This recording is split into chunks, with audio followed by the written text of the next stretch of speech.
સાસુ વહુનો સંબંધ એટલે ઘરની અંદર સૌથી વધારે જીવનારો સંબંધ છે.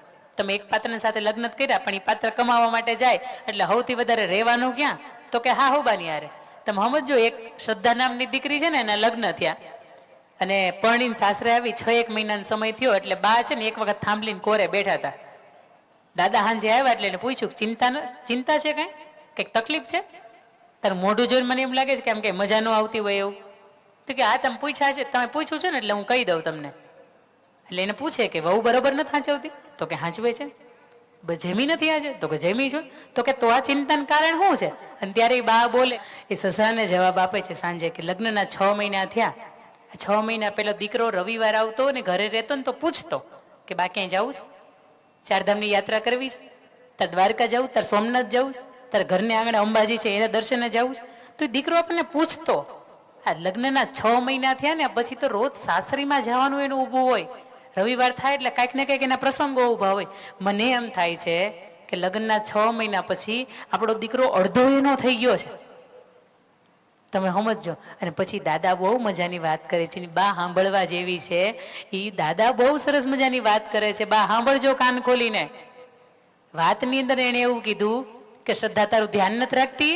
રાખે છે ને?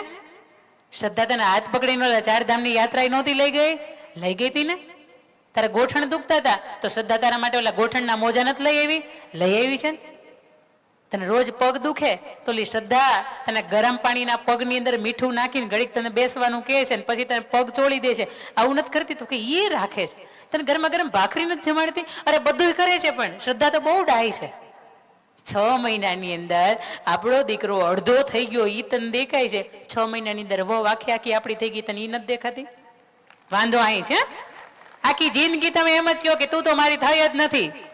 અને અહીંયા સાસુની હારે જે પણ વહુ બેઠા છે ને એને મારી વિનંતી, ફરવા જાવ ને તો 500 રૂપિયાની 1000 રૂપિયાની શાલ આવતી હોય ને તો લેતા આવજો. જો આવી રીતે ઓઢશો ને તો એમ કે છે અમારે વહુ લાવી છો. જો એ બાને 5 વર્ષ એનું મૃત્યુ આવતું છે ને એ મોડું આવશે.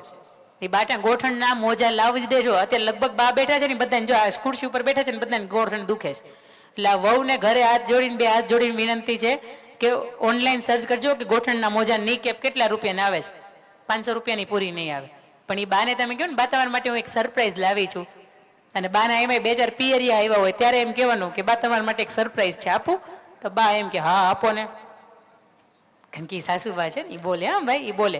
અને પછી તમે એમ કહો કે બા તમને રોજ પગ દુખે છે, મને એમ થાય કે તમે રોજ આમ લંગડાતા હાલો, એની કરતાં લ્યો ને તમને હું આ ની કેપ આપું. અને એ બાને જે મોજ પડે ને વાત જવા દો, એ મોજની અંદર તો એને ખીચામાં હાલ ચાવી ઓલી હંતાડી રાખી હોય ને એ તમને હાથમાં આપી દો.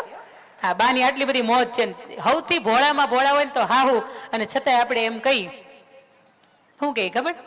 આંખમાંથી પડાવે આંસુ, કામ થાય જો ત્રાસુ. એનું નામ આ કોણ બોલ્યું? અમારે હાહુમાં બહુ ભૂંડા એ કે, પણ હાહુમાં બિચારા ભૂંડા જો ને આખી જિંદગી એના હાહુની સામે કઈ બોલાણું નથી. અને તમે પૌણીને આવ્યા ત્યારે તમારી સામે કઈ બોલાતું નથી. ઓલા પણ બોલવું તું તોય બોલાતું નતું, નહીં તમારી સામે કઈ બોલાતું જ નથી. કારણ કે એમ થાય ને કે ભાઈ મારા દીકરાનું વળી છૂટું થઈ જાય કારણ હું બની જાય તો અઘરું પડે. પણ એક સાસુ વહુનો કિસ્સો મારે આપને વચ્ચે કેવો છે, પછી સરસ મજાની માતૃવંદના મારે તમને કરાવી છે. વર્ષો પહેલા આ બા, હાથ ઊંચો કરજો, દવણા તમે જાતે દળતા હોય તો હાથ ઊંચો કરજો ને. મગની દાળ અત્યારે તમે કરો છો ને તોય તમને એમ થાય કે મગ કદી પૂરા થાય, એને કદાચ મગની દાળ ડીમાર્ટમાં લઈ આવવી હારી. પણ મગ તમે ભવડો એમાંથી દાળ થાય, પણ એ મગમાં તમારે મગનો લોટ કરવો હોય ને તો પેટને આટી ચડી જાય. આ અનાજ એમનેમ નહોતા દળાતા, બેડા લઈને પાણી છે ને એમનેમ નદીમાંથી નહોતા ભરાતા. પણ આ જેટલા પણ બાની અવસ્થાની અંદર સારું છે જે આ પેઢી હચવાણી છે એટલે આ બોલાય. આ પેઢી જે અહીંયા ન હોય મારે કેમ કેવું કે અહીં કેટલા એવા છે જે દળના હાથે દળતા હતા. વર્ષો પહેલા એક દીકરીના લગ્ન થયા અને 18 વર્ષની ઉંમરમાં, 16-15 વર્ષની ઉંમરમાં લગ્ન થઈ જતા. બા હા કે ના? હા ને?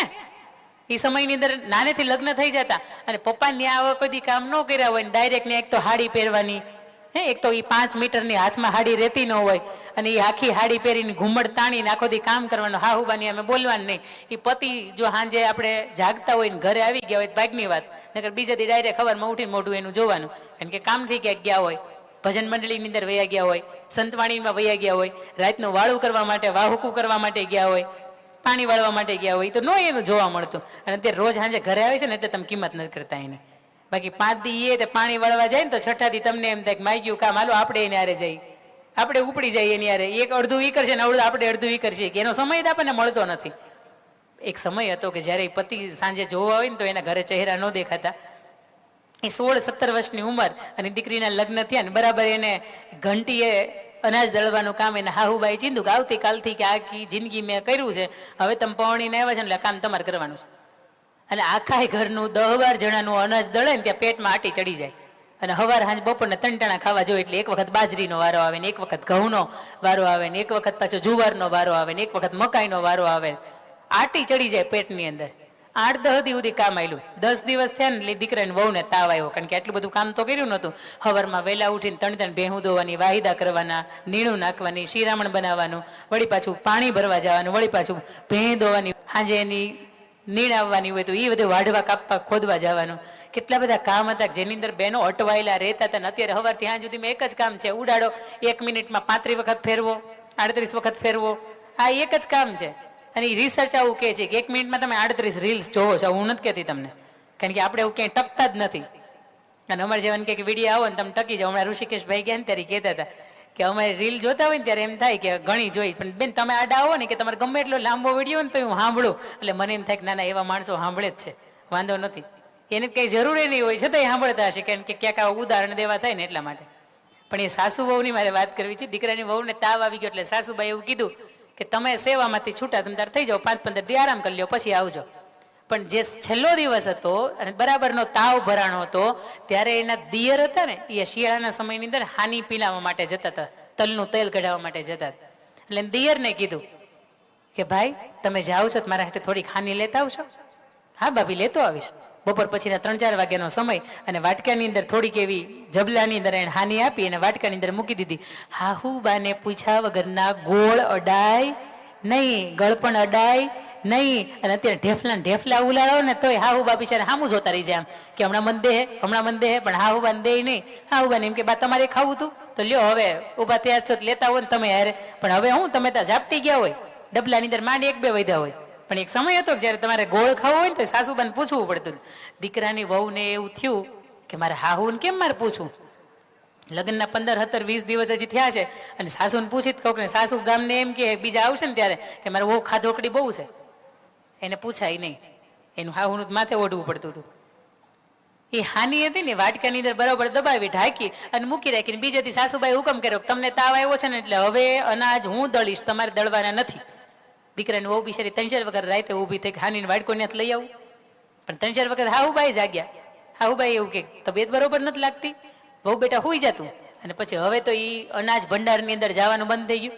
બીજે દિવસે સાસુબા આવ્યા, ઘંટલાનું પડ 2 બારા કાઢ્યા. તેની યાર ઓલો વાટકો હતો ને એ બારો નીકળો. વાટકાની અંદર જોયું કે આમાં શું છે, હાની દેખાણી. એટલે તરત અંદરથી એમ થયું કે મારી વહુને મારાથી આવી રીતે છુપી ખાવી પડતી હશે, હું એટલી બધી કઠોર લાગતી હશે ને. આ હાહુબાન 2 હાથને જોડીને વિનંતી છે, એના માટેની વાત થાય છે. એટલે અંદરથી થોડીક એવી ચાખે અને ચાખે ને એટલે તરત અંદરથી આહુડા પડી જાય કે મારી વહુને એટલી બધી મારથી બીક લાગતી હશે કે એ હાવ મોળી હાની ખાય છે. એની અંદર થોડોક એને ગોળે નથી નાખ્યો. અને આ કોની પાસે એને મંગાવી છે? મને કીધું તો હું હારામાં હારી હાની બનાવી દેત, કાચો ગુંદ બનાવી દેત. પણ નથી એને કીધું. કાંઈ વાંધો નહીં. ઊભા થયા, સરસ મજાનો ગોળ નાખ્યો, થોડુંક ડ્રાયફ્રૂટ નાખ્યું, થોડુંક એવું ઘી નાખ્યું, બરાબર એની ચોળી અને ઢાંકીને નીચે મૂકી રાખી. 3-4 દિવસ થઈ ગયા એટલે વહુને સારું થયું અને વહુને પાછું એની જે જવાબદારી હતી આવી. સાસુબા કંઈ બોલતા નથી કે આ હાનીનો આવો કંઈ કાર્યક્રમ મેં કર્યો છે. ઓલી 3-4 દીથી ખાવી હતી, પાછી આવી 5મા દિવસે ઘંટલોનો પડ 2 જેવું બારું કાઢે એટલે અંદરથી પેલો વાટકો છે ને એને આમ નીચેથી જોઈને પાછો એને બારો કાઢે. એને એમ છે કે કંઈક વયો નથી ગયો ને, હાહુબા કંઈક લઈ નથી ગયા ને. લઈ ગયા હોય પછી હાહુબાને પૂછાય નહીં કે એ ઓલો વાટકો તમે લીધો તો એમ હું પૂછું, કારણ કે હંતાડીને મૂક્યું હોય એમાં ઢાંકણું એનું જે રકાબી જેવું ઢાંક્યું હતું એ ખોલે ને પછી જુએ છે અંદર સુગંધ સરસ મજાની આવે છે, મીઠી સુગંધ આવે છે. થોડીક એવી લઈને ચાખે છે અને એ ગળી લાગે ને, સરસ મજાનું ડ્રાયફ્રૂટ ને એવું નાખ્યું હોય ને એટલે એ નાકમાંથી આહુડા પડી જાય કે મારી હાહુ છે ને તો મારી માં જેવી છે. પણ બીકની મારી હું એની પાસેથી માંગી ન શકી કે એની સામે હું કંઈ કહી ન શકી, પણ એને મારું કેટલું ધ્યાન રાખ્યું છે. ભલે એને મને કીધું નથી, ભલે આખા બોલા છે, પણ મારું ધ્યાન એ બહુ રાખે છે. મને તાવ આવતો હતો ને તો એની અંદર એને ઘી બી નાખ્યું છે કે કાચો ગુંદે બનાવીને રાખ્યો હશે. પણ આ સમયગાળાની અંદર સાસુએ બોલતા નથી અને વહુએ કાંઈ બોલતા નથી. આ વાતને વર્ષો વીતી જાય, કોઈ કાંઈ બોલતું નથી. અને વર્ષો પછી જે સાસુ છે ને એ ગઢા સાસુ થઈ જાય. જે વહુ હતું ને એ હવે સાસુ થઈ જાય અને એની ઘરે એક ત્રીજી નવી વહુવારું આવે અને આ સાસુ વહુ જે બેઠા બેઠા વાત કરતા હોય કે દીકરા દીપકની વહુ છે ને પરણીને આવી ડાઈ છે ને, હા હા બા બહુ ડાઈ છે, કયાગરી છે, હા બા કયાગરી છે, નમણી છે, સુંદરે દેખાય છે, હા બા બધુંય સારું છે, દીકરાને ગમે એવી છે, હા બા બધુંય સારું છે, કઈ તને એવું લાગે છે કે કઈ ખૂટે છે એનામાં? અને તે દિવસે સાસુ બઈ નતા ને સાસુ એમ કે છે પણ થોડીક મોળી લાગે છે, આમ કામકાજે થોડીક વાળી વર્તનથી થોડીક આમ મને મોળી લાગે છે. અને એ જે ગરડા સાસુ થઈ ગયા હોય ને એવું કે વર્ષો પહેલા ઓલી જે હાની મોળી હતી અને એની અંદર મેં થોડોક ગોળ નાખ્યો ને એની મીઠી કરી દીધી ને, આ દીકરાની વહુ થોડીક મોળી છે ને એની અંદર થોડોક ગોળ નાખ, થોડી હાકર નાખ અને એને પણ મીઠી કરવાની જવાબદારી તારી માથે છે. એ 20, 21, 22 વર્ષની ઉંમરે પરણીને આવે ને તો એને લાપસી નથી જ આવડતી ભાઈ, એની થોડીક આળહને કારણે એ શીખ્યા ન હોય, કાં તો ભણતા હોય ને એટલા માટે શીખ્યા ન હોય. પણ હા હુબા તમને તો આવડે કે નહીં? હા કે ના? તમે ગામમાં વગો મારા દીકરાને વહુને લાપસી આવડતી નથી એમાં એને કાંઈ નથી શીખવાડ્યું, પણ એની કરતાં બેટર છે તમને હારા મારી આવડે છે ને શીખવાડો ને એને. એ ક્યાં ના પડે કે મારે નથી શીખવું એમ, એને રોટલો ઘડતા નથી આવડતો, શીખવાડો એને થાબડીને આવી રીતે બનાવાય ને ઘડીને આવી રીતે બનાવાય એમ. પણ આપણે ગામમાં વાતો જ કરવી મોટી મોટી કે અમદીત બાપા બહુ મોટા છે, નામ તો બહુ મોટું, પણ દીકરીને કાંઈ શીખવાડીને મોકલી નથી. પણ એ હવે તમારું પાત્ર છે. આગળ પાછળ નામ ના બદલી ગયા છે, એના સરનામા બદલી ગયા, એના લાઇટ બિલમાં નામ કદાચ ત્યાં હાલતા હોય તો એ બદલી ગયા, એના રેશન કાર્ડની અંદર નામ બદલી ગયા. આટલું બધું બદલી ગયા પછી તમારા માટે સ્પેશિયલ આવ્યું હોય અને તમે એને સ્વીકારી નાખો, તમે એને સમજી નાખો. કદાચ દીકરાની યારે ઝઘડો થઈ જાય ને તો એ પક્ષ આપણી વહુ ન લેવાય અને એને એમ કહેવાય કે હવારનું એને ખાધું નથી પેલા જા અને એને મનાઈને પછી બેહો બધા યારે. પણ આ તો દીકરાની વહુને ઝઘડો થાય હા હુબાને વધારે પરો થાય, હા હા બહુ મજા આવી, બહુ મજા આવી. પણ હા હુબાન બે હાથ જોડીને વિનંતી છે કે દીકરીને વળાવી દીધી તમે હા હરે, હવે થલોટાને આંગણે આવા પ્રસંગો હશે ત્યારે જ આવશે. પગ ભાંગી જાય, પગને ફ્રેક્ચર આવશે, આંખના મોતિયા ઉતરાવશો, એકાદી બે નળી 3-4 બ્લોક થઈ ગઈ હશે ને એના ઓપરેશન આવશે, કિડનીની અંદર પથરી હશે ને એના ઓપરેશન આવશે, અને આ બધાની અંદર સેવા હશે ને દીકરાની વહુ કરશે, દીકરીઓ કરવા માટે નહીં આવે. અને છતાં ઓલા બબે તોલાના હાચવી મૂક્યા હશે ને, વીટી હાચવી રાખી હશે, આપણે બ્રેસલેટ હશે, ગળાના 2 ચેન હશે ઓલા એલચી દાણાના, ને આપણે રાખી મૂકી કે અમારી દીકરીને દેશ.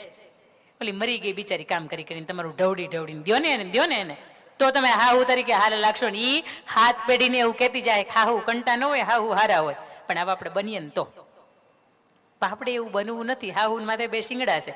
અહીંયા મને એવું લાગે છે કે બધા હાહુ છે ને એ હારા જ છે, 2 શિંગડા વાળા કોઈ હાહુ નથી. વાગડ પ્રદેશ હતો ને એમાં કહેવાતું કે વાગડની વઢિયારણ સાસુ દોયલી. પણ આપણા આ ઉત્તર ગુજરાતની અંદરની ભૂમિકા કદાચ ફળદ્રુપ એવી છે કે માતાજીના આશીર્વાદ હશે કે હાહુ આવા નથી, છતાંય તે વહુ તરીકે જો આપણે સાસુની યારે ક્યાંક ભેદભાવ રાખતા હોય ને તો વિચારજો કે માનું પાત્ર છોડીને આવ્યા ને પછી આજ માં એવી છે કે આપણને હાથ પકડીને શીખવાડ્યું છે. લગ્ન થઈને આવ્યા એને કેટલાને ખબર પડતી હતી હુરાપુરા દાદા કોને કહેવાય, એને કેમ પગે લગાય, માતાજીને નિવેદ કેમ થાય, કાંઈ ખબર નહોતી પડતી. આપણે હા ઊભા ઘડા હતા, પણ આપણને યોગ્ય શેપમાં વાળ્યા હોય, આપણને બધું શીખવાડ્યું હોય, આપણને મર્યાદા શીખવાડી હોય, પરિવારની સંબંધો શીખવાડ્યું હોય, તો બધું આપણે સાસુબા માટે એની પાસેથી આપણે શીખ્યા છીએ.